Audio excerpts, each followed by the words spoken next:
Thank you. I've been a local official for 30 years. I've spoken in a lot of environments, but not one quite like this, so I'm not quite sure what to do. Nice to be with you. I'm going to offer a few remarks about collaboration, using digital tools for collaboration to set up the more detailed presentation in the panel that follows me. So let's talk a little bit about this in terms of thinking about it as kind of a hybrid public square, right? How do we improve engagement? How do we improve collaboration? How do we improve planning using both real community meetings and digital community meetings? And how do we use the digital tools of today as a platform for better understanding?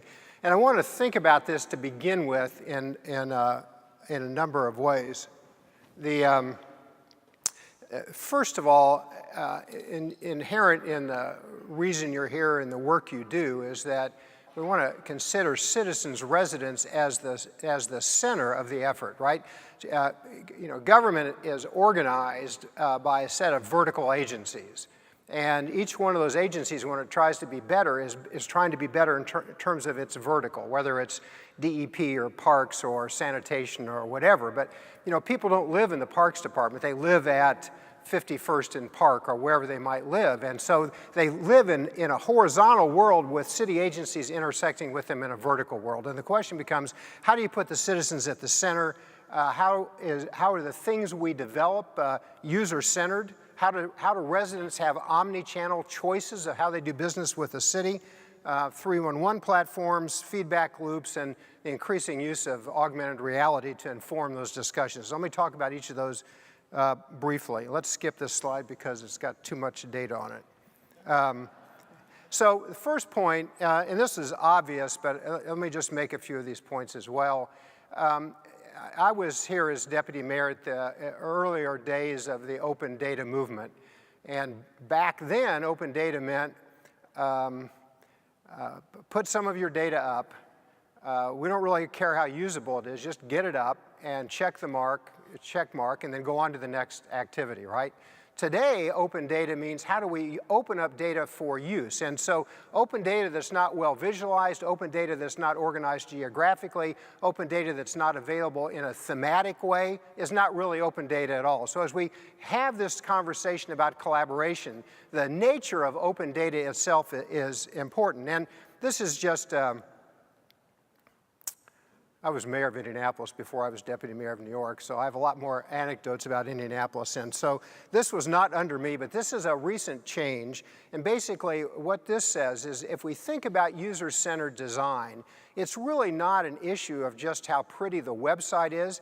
The issue is how does each one of the applications in the website made easier for somebody to use. And Indianapolis, when last year it started to redo its website, realized that for example, mortgage property exemptions, which affect property taxes, the application process was abandoned more frequently by folks who are poor or minority, right, than it was by wealthier or white individuals. So how do we design the applications inside the website in order to produce equity and usability? And that means that a user-centered design means whether you're going to use the app or you're going to walk into City Hall, or you're going to use your computer, that the system should be organized around you. And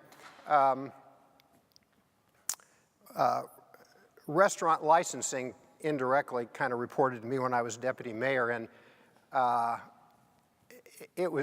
think it was basically designed that if you were a small restaurateur, by the time you got to your 12th permit, you'd be too tired or out of money to actually open up your restaurant, right? And not because anybody was doing anything badly, not because anybody wasn't working hard, but because the organization of that effort was not around the applicant, it was around the agency. So user-centered design using digital tools means let's organize things around folks and communities or the applicants. And as we think about the use of open data, and you all are here as alums of zoning fights or zoning decisions over time, the well-visualized geographic data helps us tell a story that'll motivate action.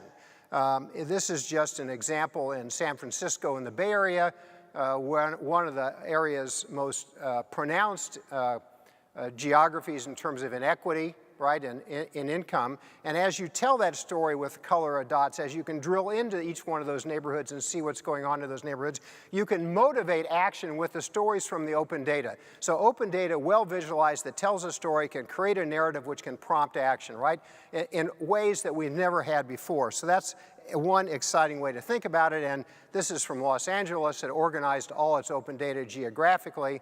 You know, these vertically organized agencies often actually can't see what another agency is doing at the same location, right? How many agencies are also working at 10th and Main or whatever the case may be? LA organized all of its open data with its geo-hubs so that you could see peripherally across the area. So that's one set of ways to think about community engagement. Another way to think about it is, what's the definition today of a professional in government, right? So, you know, I've been at this for a long time, and I teach at the Kennedy School, and we think that professionalism is we train individuals to be really good with a set of technical tools, and they matriculate up that vertical profession. They become really good at that technical knowledge and become better and better and narrower as they go up, right? And so the question is, what's the new definition of professionalism? The new definition of professionalism is, how do I structure a conversation? How do I listen from the community? How do I nominate the problems the community is going to resolve? How do I picture those that I have informed participation? And, you know, let me just exaggerate for a second. So this is not a story about, since you're all from New York, I'll assume that all my negative stories are about Indianapolis just for a second. That's not actually the case. But if you are a mayor or a deputy mayor or a zoning director, you're used to the following phenomena. You get a group of professionals together, you get some folks who are planners together, you come up with a plan about what you want to do, or a permit that needs to be issued, or a park that needs to be designed. You go to a community meeting. A lot of people yell at you for a few hours, and then you go back, slightly modify the plan, and go forward, right? So that's not because people are tone deaf on the government side. It's because previously there weren't the iterative tools nor the discipline that said the definition of professionalism is a definition that says, how do we nominate the conversation? How do we curate the conversation? How do we moderate and listen to that conversation? In other words, this is from LA again, how do we identify the problem? How do we share information, and then how do we act, right? So the processes of inclusivity in the planning operations are much broader than they've ever been before if we try to think about government as a platform for decision making. And this is just another example. It's a little messy, but basically the challenge at the top of this is that LA had a gang problem, and it was trying to figure out where to put community centers, and it showed the community where the crime problems were and asked the community where they thought the centers should be. So the type's too small, certainly for me to read, and probably for you as well, but the point is, we have a story, we have it well visualized, we have open data, and we have a meaningful question and action that will be taken after that, after there's a reaction to that. Now, so in the audience today is the most important person in open data in New York City somewhere, Joe Morrisroe, the 311 director, who I worked with. He's in the back, so I've asked him to stop by. Joe, this is a chart I took from you 4 years ago. I've used it almost every month since then, but never with you in the audience, so just stay back there for a second. So at the time I was here, Joe was getting 25 million phone calls a year. Now he gets 40 million requests for service a year. Only about half of them are by phone anymore, but over 40 million. So that's a massive amount of open data. So what do we do with that data? Do we put entirely the burden on residents to make their way through that data to understand what's happening in their communities? And this is just a map that we came up with that said, why don't we go out and train the community boards, right, and how to access the data in their geography. Each one of these yellow dots essentially is a request for service. And if you, this is not a hyperlink map, but if you went into each yellow dot, it would tell you what the complaint was for, how long did it take to resolve it, right? And I was out when I was here in a community group. When Joe and I provided this to the community group, the agencies were quite upset because they said, you know, plenty of people know how to complain to us already. Or do you really want to train folks on how to complain to us more? But that's not really what happened, because when folks in the community could see broadly the nature of everything going on in their community that was known to the city, they came up with solutions. I remember one meeting I was at, I can't remember what borough it was in, but the leader of that particular community board said, you know, I looked at this thing, and you know, you have more pedestrian accidents and near misses here than anywhere else in our borough. And she said, you want to know why? And I said, yeah, I do. I'd like to know why. And she said, because the senior citizens home is on this side of the street, and the pharmacy's on that side of the street, and DOT will not change the timing of the signals because they say we set our signals according to a professional manual, and they're long enough, right? So the point of that story is that well-visualized data that is usable and configurable at the community level can lead to insights, because people live in these communities, and they know more about the interaction of those communities than even the best trained planners do. And that's a way to think about the future of planning. And as well as kind of the, this is another kind of old map, but I want to use it for a reason.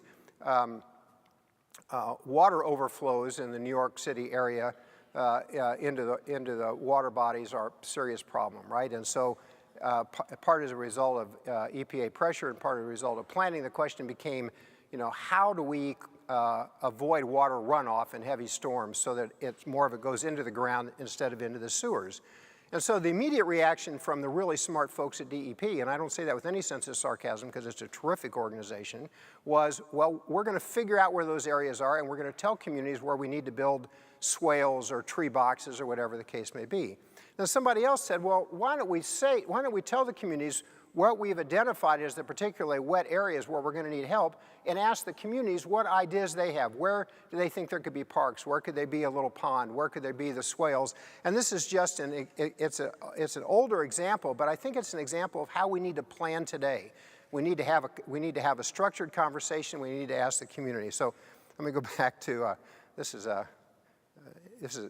old Indianapolis story. I got elected mayor of Indianapolis, and I went out to as new mayors do, to cut a ribbon in a newly constructed park that had been done by my predecessor, but I was mayor and he no longer was. So I went out and I cut the ribbon on the park, and these residents came up and they were really angry, right? Which is not at all what I expected.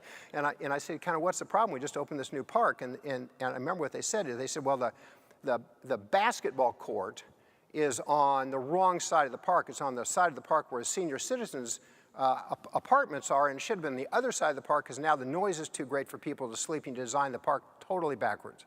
So then I raised some more money to redo the Indianapolis park system, and I went to my next meeting and said, okay, I've raised money to redo your park. What do you want in your park? And a guy stands up and he says, I'm not a park planner. How should I know what should be in my park, right?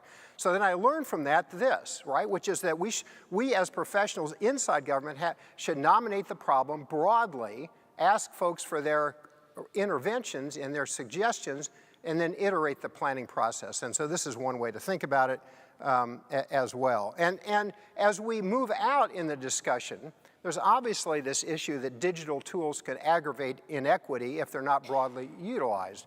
And this is an old example from a mayor of DC 2 times ago, where he asked, right, so the question he asked was, how do we prompt residents to give back feedback, right? And so this one was, why don't you grade our Bureau of Motor Vehicles when you leave the branch office, text back how the service was, how you were particularly treated, how long it took, et cetera.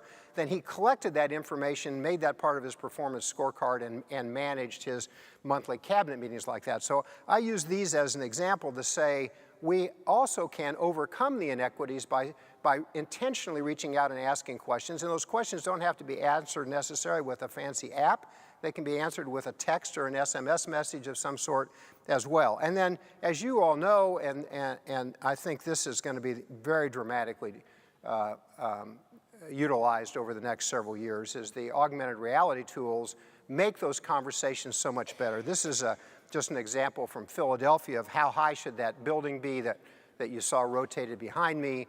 And now the community groups actually can use the augmented reality tools built into the zoning process and say, well, if it were 10 stories instead of 14, here's what the shadows would be, or June 14th at noon, here's what the shadows will be on the park, or what Boston has just done is, if we allow this building to be this high, this will be the way the shadows are on Boston Commons. And those help those conversations where previously it was just imagining what the problem would be, not actually seeing it. So as we have residents involved, then there are obviously serious issues we have to pay attention to.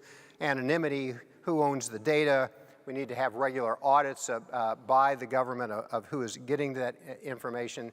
And then finally, not for purposes exactly of this conversation, but related to it, any question that involves open data, any question that involves community collaboration, professionals in government are going to use algorithms to try to improve their decision making.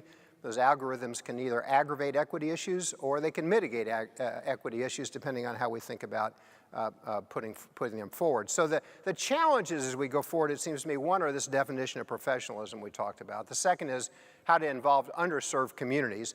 And to some extent, there are opportunities here, not just challenges. And when the mayor of LA, actually the LA Times caused this to happen, but when the mayor of LA mapped every neighborhood in LA based on responsiveness to sanitation problems and could see how much worse the results were in poorer communities than wealthier communities, that caused him and the supervisors to kind of change, and the council members to change the way that works. So how do we engage underserved communities? How do we think about the digital divide? How do we share data in real time, and what's transparency? And so most importantly of all in this important conversation is this wonderful book I wrote. I recommend it to you, The New City OS. The whole theme of the book is basically we have technology tools that will allow us to change everything. The way we deliver services, the way we plan services, the way we engage the neighborhoods, the way we correct for equity issues. But we have an old operating system for government, one that's over 150 years old, that's command and control and hierarchical, designed to introduce professionalism in the old way. So what we have to do is kind of adjust the way we think about the operating system of government in order to incorporate the digital tools. You have a terrific panel that follows me that will talk about the use of open data. I don't think there's ever been a better opportunity in the last 100 years than there is now to include the communities and plan better in an inclusive way. Thank you very much.